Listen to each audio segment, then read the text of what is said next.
A reading from Lamentations. How lonely sits the city that once was full of people. How like a widow she has become, she that was great among the nations. She was a princess among the provinces that has become a vassal. She weeps bitterly in the night with tears on her cheeks. Among all her lovers, she has no one to comfort her. All her friends have dealt treacherously with her. They have become her enemies. Judah has gone into exile with suffering and hard servitude. She lives now among the nations and finds no resting place. Her pursuers have all overtaken her in the midst of her distress. The roads to Zion mourn, for no one comes to the festivals. All her gates are desolate, her priests groan, her young girls grieve, and her lot is bitter. Her foes have become the masters, her enemies prosper, because the Lord has made her suffer. For the multitude of her transgressions, her children have gone away, captives before the foe. From daughter Zion has departed all her majesty. Her princes have become like stags that find no pasture. They fled without strength before the pursuer. Hear what the Spirit is saying to the church. The Lord be with you. And also with you. The Holy Gospel of our Lord Jesus Christ according to Luke. The apostles said to the Lord, "Increase our faith." The Lord replied, "If you had faith the size of a mustard seed, you could say to this mulberry tree, 'Be uprooted and planted in the sea,' and it would obey you.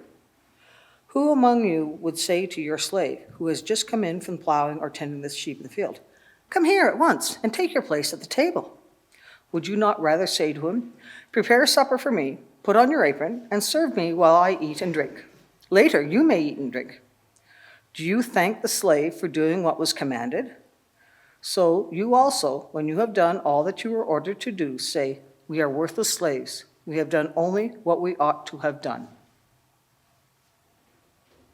The Gospel of Christ.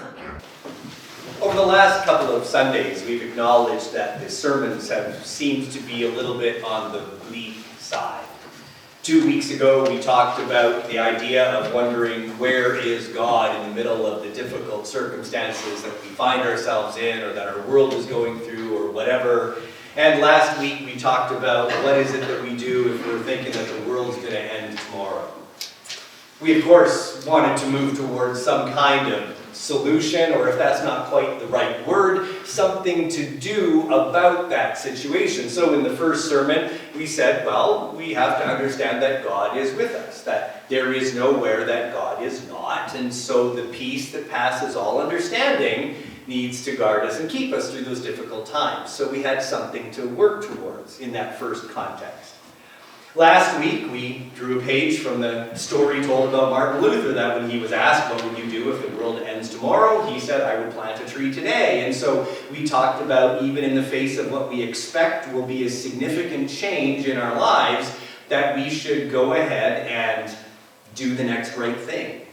Invest in life. And to take a future-oriented hope that will overcome our present existential fear. And I think there was something worth contemplating in both of those sermons. The embrace of the reality of the challenges that we face, but also the idea that there's something we can encourage ourselves by and encouraging ourselves to do in the face of those. However, I think there is an inadvertent tendency for us to take these things and kind of make them a one or the other kind of thing. An all or nothing kind of thing. The idea being that, okay, life is difficult and that's the case, and we got to understand that that's certainly the case and we feel bad about it, but we need to take hold of the peace that passes understanding. Or we might know that a significant change is coming in our world and we might not be happy about that, but we need to do the next right thing and find our hope in Christ. And while it is a good thing to try to get a hold of that peace and that hope, what the inadvertent tendency is, I think, because we're human beings, is to make this a one or the other. Rather than thinking about the difficulty, I have to take hold of that peace. And if I'm not taking hold of that peace, well, that means there's a bit of a problem, isn't there? I mean, if I'm a Christian, if I believe that God is present, if the Spirit of God is at work in me, leading me into all truth every day, then why would I stay worried about the difficulty? Why wouldn't I expect to hang on to that peace? But what if you're finding it difficult to find that peace? What if in the face of whatever dramatic change in your world is coming that you know is just around the corner, you're having a hard time embracing that hope? What is your response to be? You see, if we start to think that rather than this, we should be that, then on the one hand, we might think, well, I guess I better fake it till I make it. I really am still concerned about this, but I'm supposed to have the peace that passes understanding, so I'm just going to tell everybody that. Isn't it lovely that I have the peace of God, even though we're not feeling it yet? Or if we're concerned about what's going to happen next, I mean, surely I need to set an example and at the very least show that I'm trying, and so I just know that God's got everything in control, so I'm resting in that. And yet at the same time, you might still be feeling the turmoil of the anticipation of what comes next. If we allow this to continue to develop too far, then what also can end up happening is we can start to think that to remain in that feeling of the pain is somehow wrong, or bad, or even sinful. Like, what's wrong with me that I can't take hold of the promise of God that that peace is there for me? How can I remain in this? Doesn't this mean I'm not trusting God? Doesn't this mean I don't believe the Word of God or something? Doesn't this mean that somehow I am still too focused on myself rather than fixing my eyes on Jesus, the author and perfecter of our faith? It's a danger that we can let these thoughts begin to develop in this all or nothing sense of approach. And I'm implying, as you might gather, that this is not a good idea. Now, certainly, we do want to find ourselves moving from a place of fear and anxiety and concern into a place where we do find that peace that transcends understanding. But it's not like you're one or the other, off or on, sinning or not sinning. We're on a journey. We are going through life. We are experiencing it step by step, and we cannot deny the reality of what it is that we experience. Our first reading was from the book of Lamentations today. The book of Lamentations is understood to have been written by the prophet Jeremiah, who firsthand experienced the siege of Jerusalem and its defeat. He was there watching people starve to death because of the siege.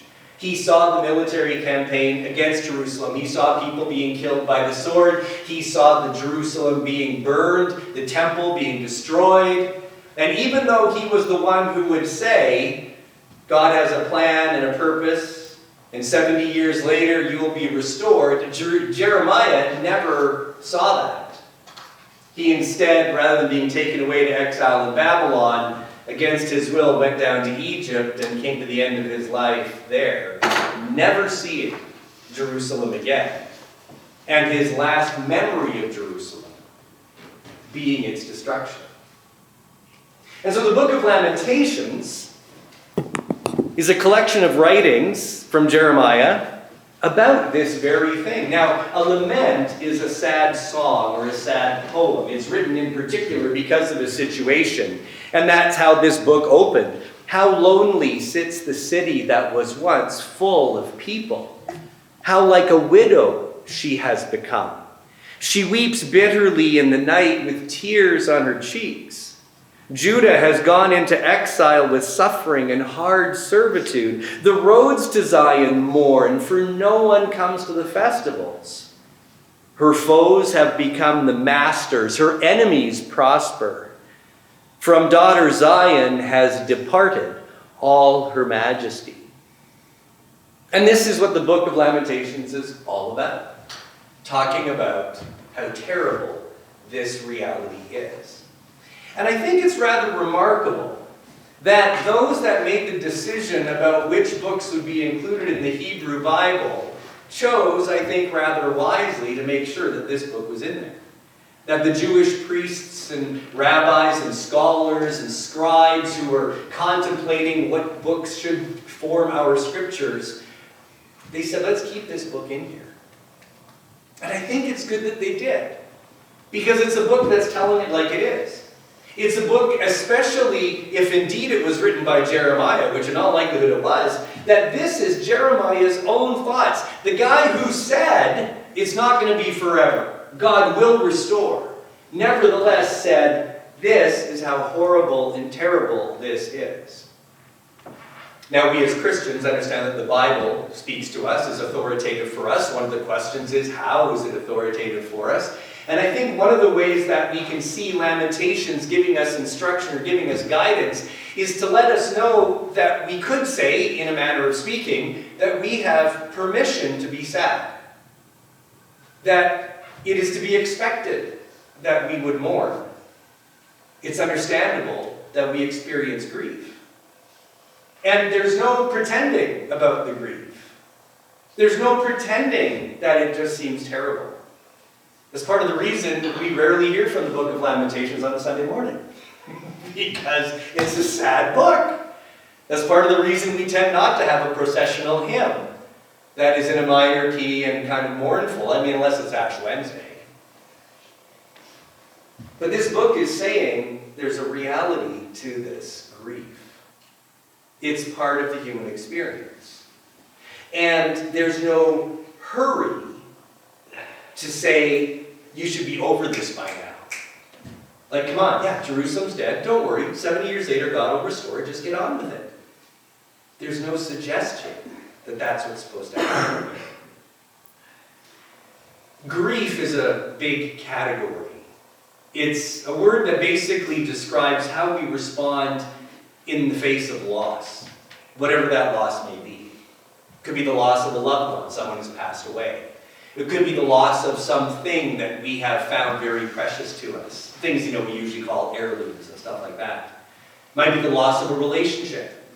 Perhaps you've spent a long career in a particular field, and then without expecting it, you're laid off, and you no longer have that career that was meaningful to you. Any kind of loss like this brings us to a point of grieving, a point of grief. And many studies have been done over the course of many decades in the field of psychology about human grief. And what has come to be the case over and over and over again is that when we experience grief, we tend to display any number of 5 different stages of grief. Oftentimes, the first thing we do is experience denial. The idea being, especially if we're hearing news secondhand, we didn't know, we get a phone call saying that something tragic has happened and someone we loved has died. Oftentimes our response is, no, it can't be. I just talked to this person yesterday. I can't believe that this has happened. There's no way. Denial is a natural response that we have to the news that we first receive that tells us we've lost something. There's also sadness, depression, which we would expect. We get sad when we realize someone has died, and it can be a deep sadness. It may not be clinical depression, but it is certainly a deep sadness that happens, and we would expect to be sad. But then sometimes also we respond with anger. Anger towards the person who caused the loss, whether it's because of theft or robbery or because a drunk driver crashed into somebody. Sometimes we're angry with God. How could you let this happen? Sometimes we're angry at the person who died. Why were you so foolish? Why did you do such risky behavior? Why have you left me alone? And that anger is a very natural response to our grief. We actually have another great example of this one in the scriptures as well. Psalm 137, which we chanted together today. And I expect you probably were somewhat disturbed by this song. I would hope that you were, because it doesn't mince words. It starts off by saying, by the waters of Babylon we sat down and wept when we remembered you, O Zion. So here's that sadness piece. This is written by somebody who had gone into exile. Jerusalem has been destroyed. They're now living in Babylon instead of Jerusalem. And they're saying, wept for the city.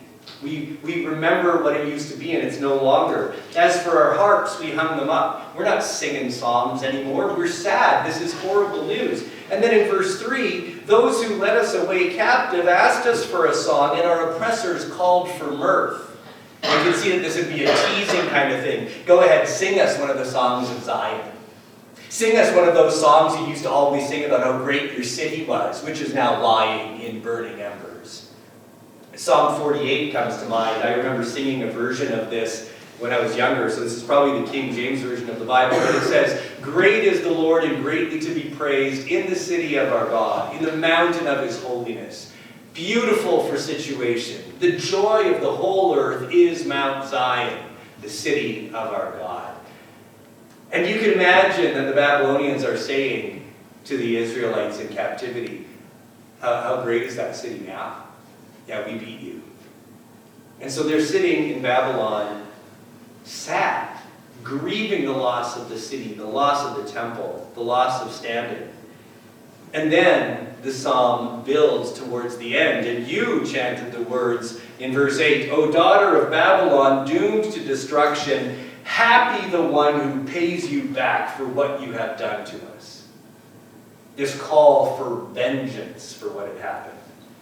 And then I had the dubious pleasure of reading verse 9.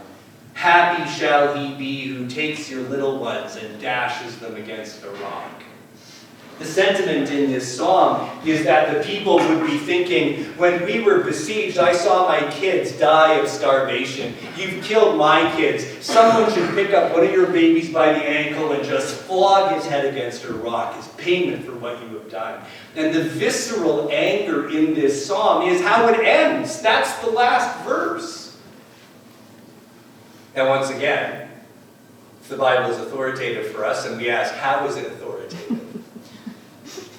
It's all too easy to imagine somebody saying, yeah, this is why, with the power of God, we can find vengeance on our enemies. So let's bulldoze Gaza. But Jesus says, wait a second, I see it differently. We're supposed to love our enemies.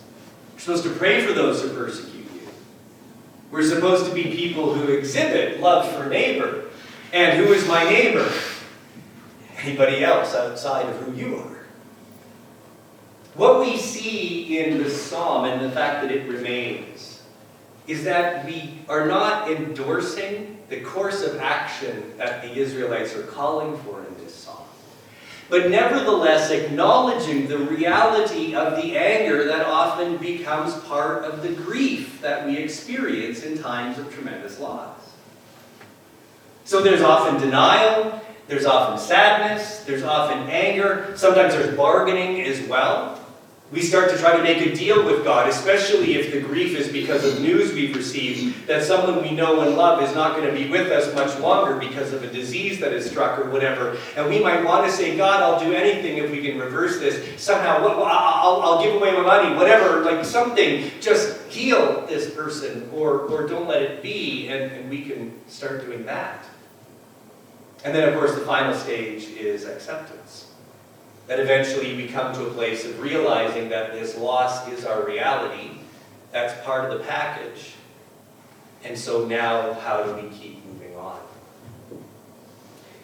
The key thing about these stages of grief is to understand that they happen. That they are a normal part of a human response to grief. And it is important to recognize that it is not bad that this happens. It is not sinful that this happens. It is not somehow an evil thing that we would do this. I mean, come on, you're a Christian. You're supposed to believe that Jesus is right there, so you shouldn't be affected by grief like other people do. You should just be able to rise above it and believe that the Spirit of God is with you. And rather than being mired in depression, you should be able to embrace the peace that passes understanding and stand firm in your faith. But it's never all or nothing. The stages of grief are what we experience. Jeremiah experienced them. The writer of Psalm 137 experienced it. Jesus wept. Grief is part of the human package. And how we respond to it is part of the journey that we live in. Nobody wants to remain mired in depression. But to try to say to somebody, look, come on, don't you think it's been long enough? You got to snap out of this. When are you going to embrace the promise of the Bible? When are you going to embrace the promise of God and get out of that hole? That's not helping the person get out of the hole. No one wants to remain in these situations. And one day, acceptance will arrive, and we trust that learning of the grace of God and the things that we see in the Scriptures, the peace that's promised to us, can help us realize that there is a reason to look forward and look ahead. But it's not like until you do, there's something wrong with you. No, you're simply experiencing the reality of grief. On Friday morning, I knew that the new Archbishop of Canterbury was going to be announced. And so early in the morning, I was watching the live stream from Canterbury Cathedral when Sarah Mullally, our new Archbishop of Canterbury, addressed the crowd that was there. And in her remarks, she was talking about the challenging things that we're facing in the world. And she said something that I took note of, in part because I kind of talked about it a week ago, and I knew I was going to be talking about this today, and I loved how she put it. She talked about the hope that we have in the face of all of these challenges that we go through. And she said, hope does not skip over grief, pain, and the messiness of life, but enters into it and tenderly tells us that God is with us. And I love that turn of phrase. Hope does not skip over grief, pain, and the messiness of life. If we are in too much of a hurry to get to this position we think we're supposed to be, we're tempted to think that we should be able to skip over. But no. Instead, hope enters into that grief, pain, and messiness and tenderly tells us that God is with us. And here I'm reminded of Psalm 23. Even though I walk through the valley of the shadow of death, I will fear no evil, for you are with me. Your rod and your staff, they comfort me. And the image we see there is someone walking through the valley of the shadow of death. They're not running. They're not panicked. They're not, oh my goodness, I got to get out of here. They're walking through it. This is the journey. It's going to take however long it's going to take. And yes, it's a valley. It's not just a dip in the road. So who knows how long this valley is going to be? It doesn't matter. It's not an issue of right or wrong, sinning or not sinning. It's the reality of our experience. So even though I'm walking through the valley of the shadow of death, I will fear no evil. I will endeavor to embrace the fact that you are with me. And as long as I am in this valley, you are right there with me anyway. However long I find myself in depression, God is still present. Right there, never to leave. And so, this morning, I would hope that we are able perhaps to ease up a little bit on ourselves for whatever loss we've experienced, whatever grief we have experienced, and maybe still are experiencing it. And if there's any temptation to think that I just can't get over this, how do I get out of it? Give yourself some space. And please do not think that somehow you're doing something wrong if you're still finding yourself in that grieving process. The journey is what the journey is. Let's take hold of what is promised. Let it be the light at the end of the tunnel. Let it be what we continue to work towards and remind ourselves of. But let us be gracious to ourselves and to each other as we are on this journey, no matter what. Amen.